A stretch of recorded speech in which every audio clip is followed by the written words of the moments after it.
Hey fellow gardeners, welcome back to my channel. Today I want to talk about a very interesting plant. It's an iris, and we've done irises before. So what strikes me so much about this iris, it's an African iris and it's native to South Africa.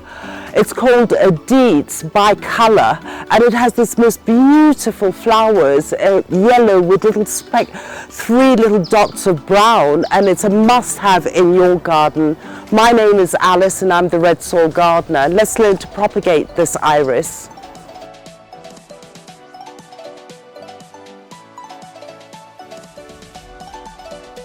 So with this African iris, which I have here, is that they also call it the fortnight iris or the yellow wild iris, and it is native to South Africa.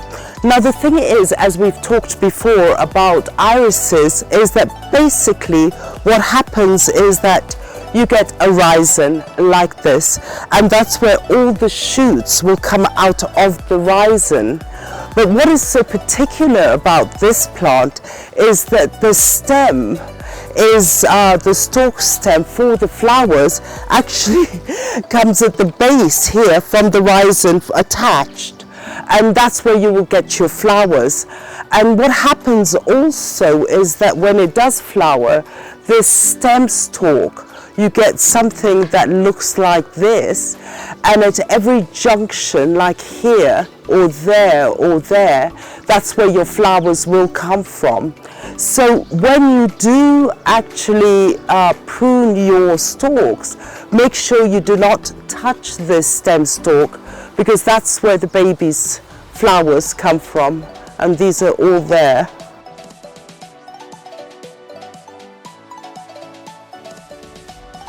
Now the beautiful thing about the African iris is that they have other names for it. They call it the yellow wild iris, or they call it the fortnight iris. And as I mentioned earlier, they are native to South Africa. And once you do understand that they are from South Africa, then you can actually understand the environment that they're in and what sort of sun and soil that they would prefer. Now the thing is that what I did is that because it's actually overcast, we've had rains for 1 month, and so a lot of my flowers are not flowering, and so with my African daisy I lost all the flowers, as the flowers only stay one night, is I uprooted some of them, because I basically believe to understand a plant, always try to dismantle it, and once you do look at the rooting structure, then you'll actually know how to propagate it. So as I lifted all these lovely African iris, the first thing you must notice is that they're always upright, the leaves, and they've got these lovely sword-shaped leaves. And somehow in the middle you get this stalk stem just like this. And the thing about these stalk stems, if you look at it, they actually start right at the base of the plant, and that's where your flowers are going to come from. Now the beautiful thing about this flower stalk is that as it shoots up, from every single node you get all these flowers, so you will get a flower there, and this one has just been spent as going into seed production, but that's where the flowers are. So when you're talking about deadheading a plant where you're going to cut it to increase your blooms, don't touch the flower stalk, because what you've done actually is removed the flower and potential flowers. Now okay, so we've talked about the flowers and this landscape. Now what we know about the iris, and we've done this before, is the iris always grows in a fan. So whenever you do get an iris, you get this sort of fan looking structure. So these are the leaves, and in the middle there is our little flower stem. So basically that is the structure of the iris. Now what happens is that they love to live in clumps.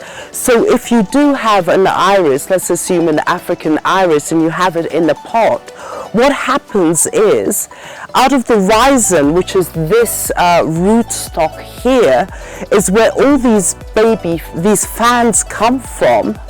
And we will do a close-up of it. There's 1 fan, 2 fans, 3 fans, and it goes on and on. But that is all your propagation material. So basically, if you do want to propagate this plant and increase your stock, all you have to do is dig up your iris and then look for your fans. Now, also, so where would you put your African iris if you want to make it a showpiece? I would actually use it along borders, and have them all together, because once you do clump them all together and have this amazing yellow flowers, it looks very dramatic. So basically, they do like full sun, but they can do well in partial sun. Now, what you could do is that you could grow it under a tree and have it surrounding the tree, and then you get this lovely foliage, because it really is about a lot of foliage and these speckles of yellow flowers.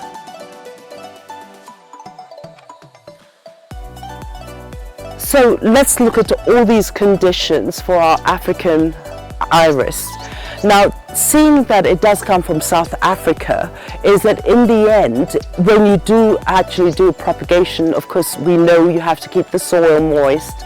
And once the plant does take rooting, basically these plants, once they're settled, they're actually drought tolerant. So you don't have to actually water them regularly. Maybe during the blooming season, you would give it a bit more water. But basically, as you go along, maybe once a week, water the plant. And then when you do get the blooming season, give it extra water. So again, what sort of soil does this plant like? What I like about this plant, and when I do plant it, I always remember first thing, well-drained soil, because with a rhizome you don't want to tamper too much with the roots. So basically have a well-drained soil so the water completely drains through. And also the beauty about this plant, it actually can grow in poor soil conditions. So I wouldn't be too fussy about where you want to plant it.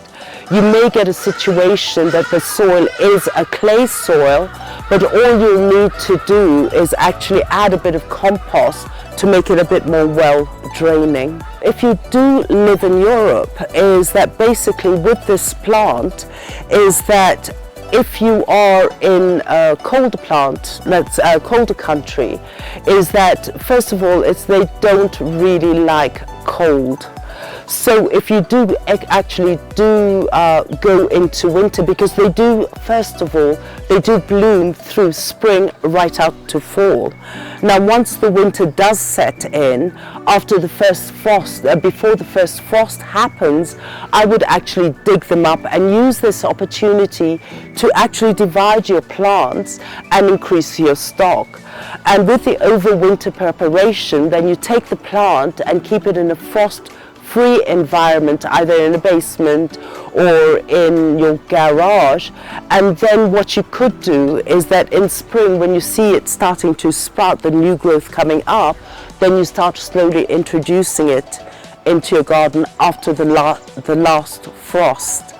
However, if you are in a warmer climate, you can actually keep them in the soil, and all you need to do is just before the temperatures start to drop is actually cut them down to about 1 inch, just completely down, and then leave them in the soil, and they will sprout out in the spring.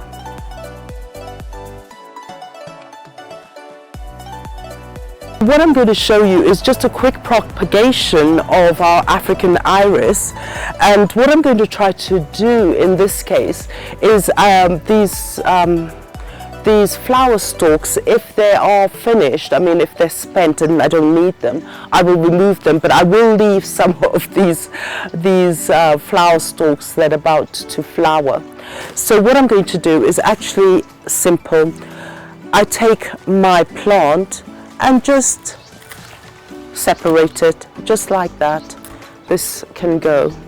So that's 1, 2, that's 3, 4, 5, 6.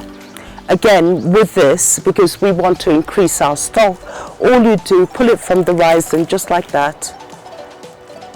And another one here, just like that. So what you've actually got here is quite a lot of African iris for propagation purposes. So what we're going to do is actually put, because I had actually started it here, but what I do is actually increase, just put 2 or 3, and then the rest I will find a place in my garden. So let's go for it. So with irises, as we know, when you are propagating, you take your fan and just snip it like that. Like that. And I've kept the flower stalk. So this is just how one does it. So you just cut here like that. And make sure that all your bits are attached to a rhizome, because this is where, while it's growing, this is where all the nutrients are, and it keeps it going before it starts its new growth. So it's very important to keep it. So basically just simple like that. So once you do have your fan, all you do is you put it in the soil. So all I'll do is just take them and just make your hole here, and I'm just going to stick it in just like that.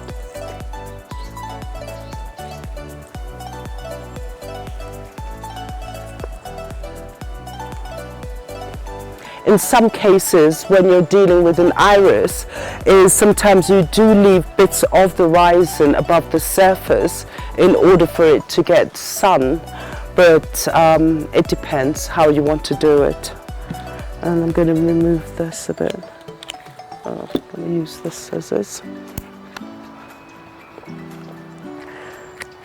Just remove some of those roots. Just like that. And I've got my stalk there. So I'm just going to plant this one in here. Just like that.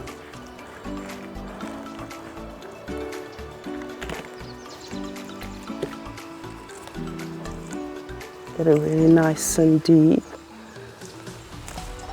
So that's all you need to do when you are propagating your African iris. So what I'm going to do with this one and the rest of these ones, this I will only use so that by the time I get my new growth, I will put it in my garden, because I still haven't figured out where to put it. But once it is ready, I will put it in the garden, and I will actually replicate again these ones, cut them down, and actually put them in my pots, and then later, as it starts taking on growth, I will put it in my garden. So fellow gardeners, thank you for joining me in this channel. Don't forget to like, to share, and press that notification button, and also introduce your friends and your family, because it does mean a lot to us. And don't forget that we are on Instagram, and I do answer all your comments, and do check my Instagram. I do a lot of posting of my favorite plants or anything that is interesting. And we are on Facebook, and do send me comments. I always do try to answer. So thank you so much, and have a lovely day, and do get yourself one of these. They're very sturdy and they're very easy to manage. Thank you very much. Bye bye.